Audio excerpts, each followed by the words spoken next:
Hey everyone, welcome back to the channel. I'm Eric. I'm just doing some more trip research on the Swish-a-Loop overland route in Quebec. Apparently there's a large section between gas stops that'll probably cause me some nail biting, especially with the short legs of the two-door Bronco. Fortunately, I have a jerry can holder that I'm hoping my good friend Dino will help lend his expertise in finding a way to mount it to the rig. So a couple weeks ago, I published my video on the FORScan OBD diagnostic and editing software. We went on a pretty deep dive on describing the connection with the onboard diagnostic system and the ability to modify module settings on your Ford. One aspect of the software that I didn't touch on, mostly because it deserves its own video episode, is the real-time data logging capability of FORScan. Well, on today's episode, we're going to cover that, and I'm going to select and monitor some vehicle sensor parameters and log them in real time for later analysis. So let's go take a drive and rip some full throttle pulls in the Bronco. With FORScan, you're able to access and log data of literally hundreds of sensors all over the vehicle. Maybe you're doing wide open throttle pulls to get fuel trim or ignition timing data for your engine tuner, or just want to measure some 0 to 60 runs. You're able to log sensor data and parameters in real time and save them for later analysis. The Bronco, like a lot of vehicles nowadays, uses a servo motor on the throttle body. There's no direct connection from the throttle pedal to the throttle body. There's a position sensor on the pedal, and it just sends data to the computer, the PCM, and then it's up to the PCM to modulate the throttle body. The reason most manufacturers do this nowadays is it's a lot easier to control engine power directly with the throttle body than it is like in the old days where they used to cut ignition, such as when you're spinning the wheels up and there's no traction or stability control kicks in. It's just way more responsive and a lot easier to control the engine power that way.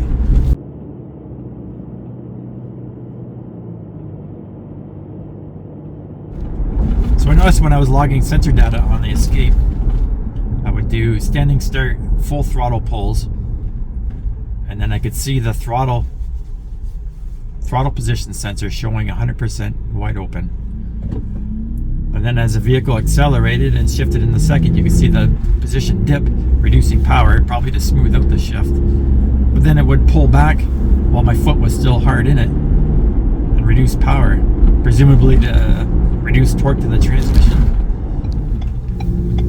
So I'm gonna head out of town here and see if I can find a side road with no traffic on it, and I can do some full throttle pulls in the Bronco and see if I can see what's going on with the sensor data.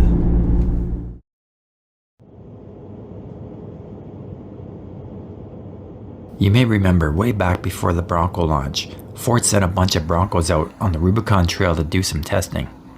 In one scene, you could see a Ford engineer sitting in the passenger seat with a laptop.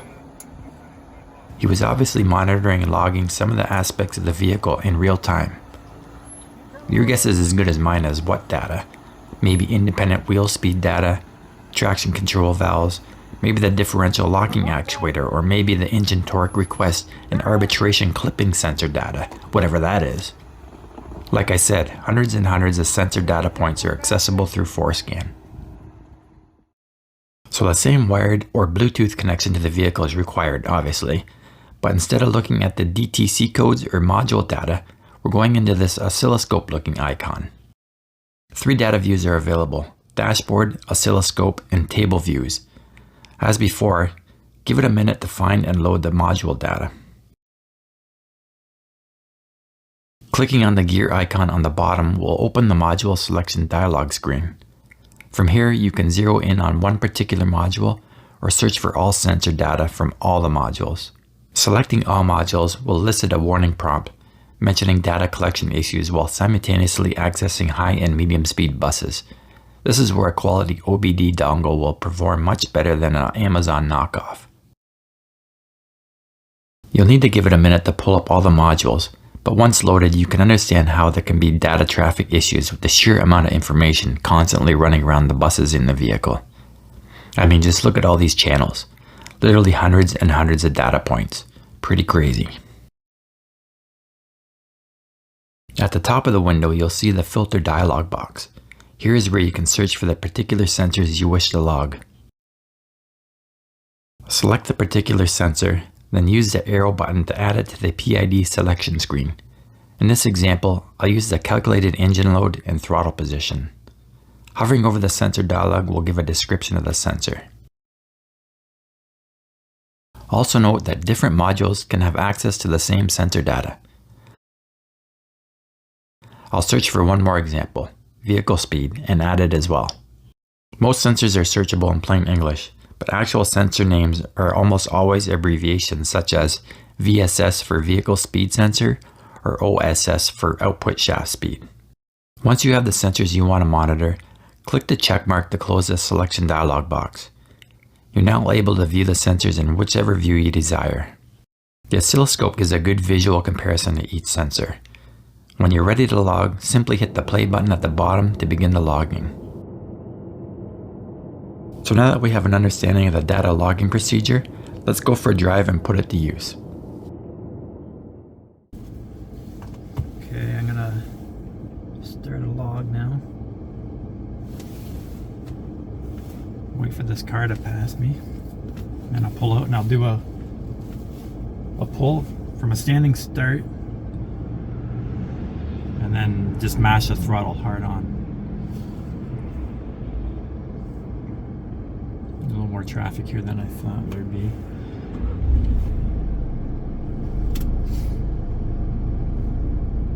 Actually, way more traffic than I thought there'd be.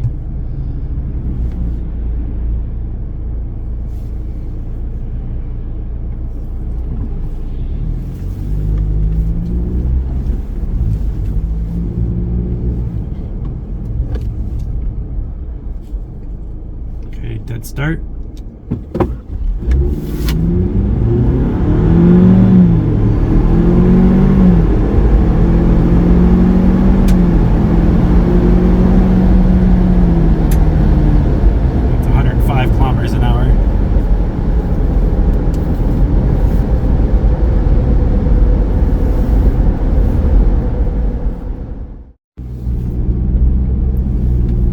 First gear felt like the power was limited a little bit, and then it grabbed second gear, and then it seemed like it pulled a little harder. We'll have to see what it shows up on the graph.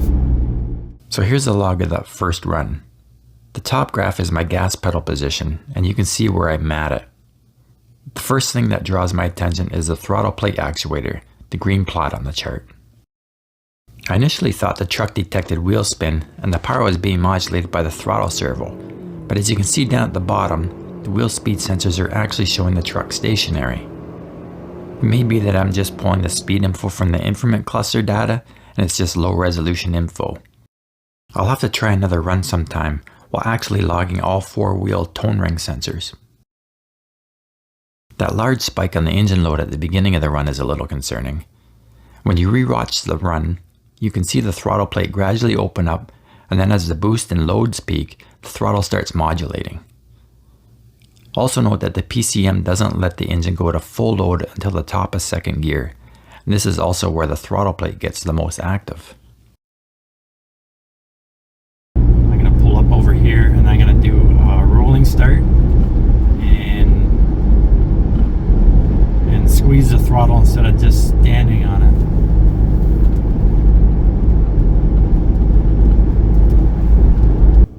Run number 2, start logging.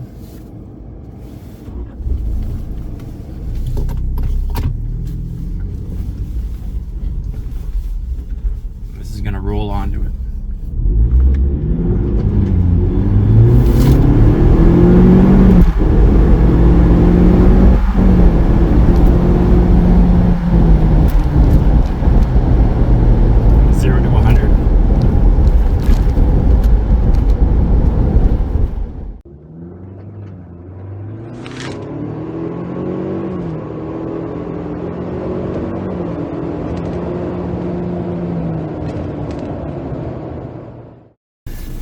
This one I'm going to do a rolling start, but then stand on the throttle instead of tip into it.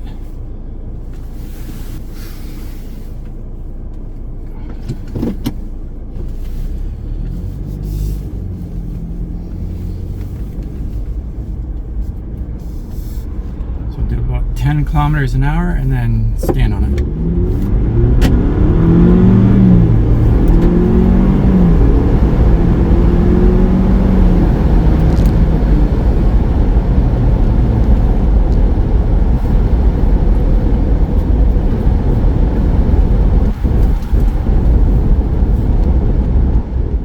So starting off with a rolling start and jumping on the throttle, there is no hesitation or modulating of the throttle body this time.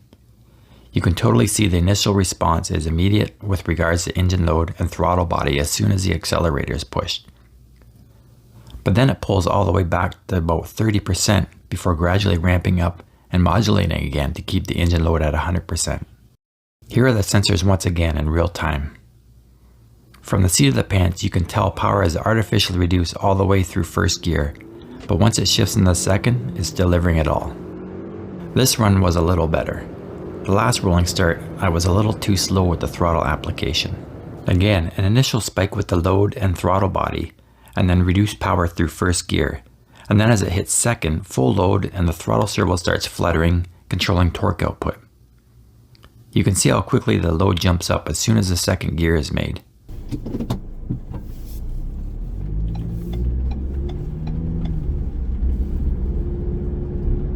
In this next run, I wanted to plot just a normal driving sequence.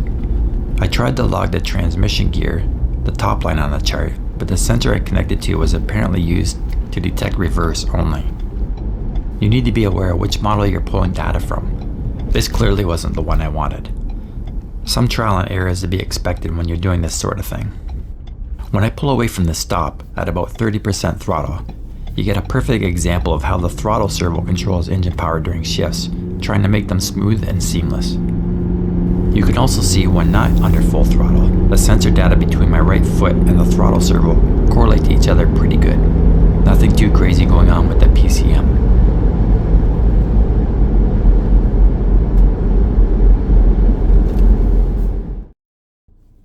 For this next run, I wanted to gather some data from the turbo and see if there was any connection with the PCM modulating the throttle body and manifold pressure.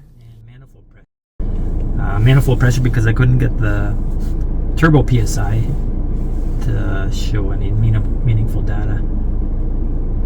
So I'll start logging.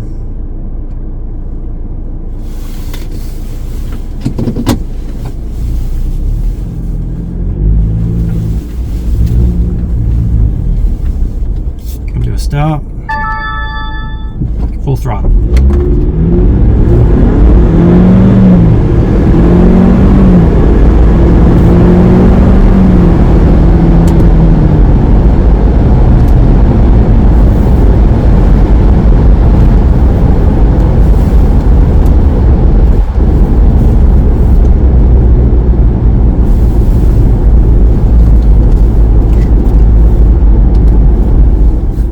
This run shows the same throttle body modulation as the others. There's obviously a strong correlation between the engine load and manifold pressure.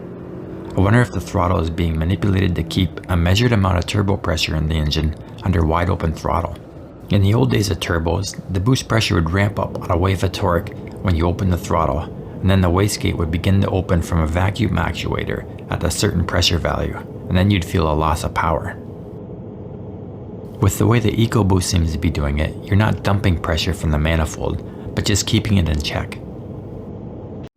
Alright, now I'm going to do a pull, rolling start, second gear, and try not to get it to drop down.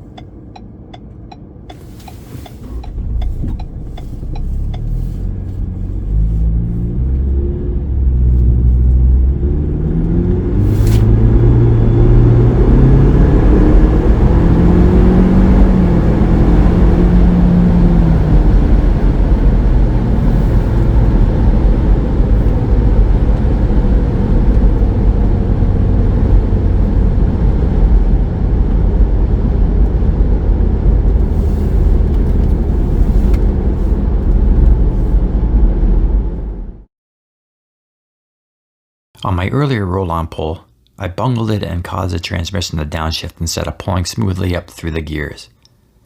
This run was a little weird as I felt the PCM reduce power as the RPM came up, and in the clip you can actually tell by the engine note that it was being throttled.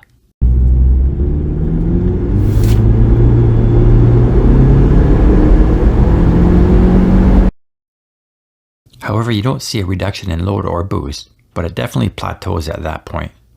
Considering the road speed and being on pavement, it's hard to imagine the truck was detecting wheel spin. Well, I hope you found this video informative and entertaining. It was definitely fun getting out and hammering on the truck for an afternoon. I think altogether I must have did at least a half a dozen runs.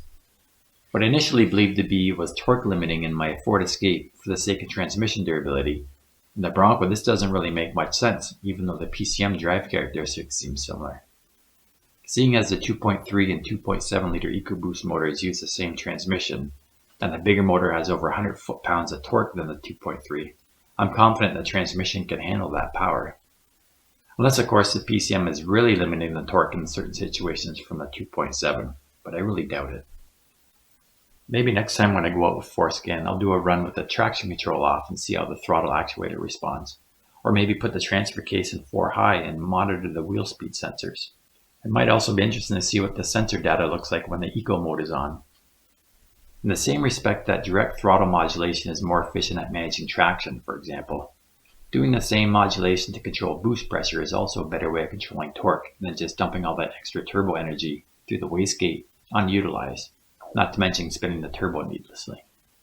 Evolving from this kind of engine strategy, maybe it won't be long before we start seeing gas-electric hybrids with motor generators on the turbo shaft, similar to what we see in current F1 engine technology.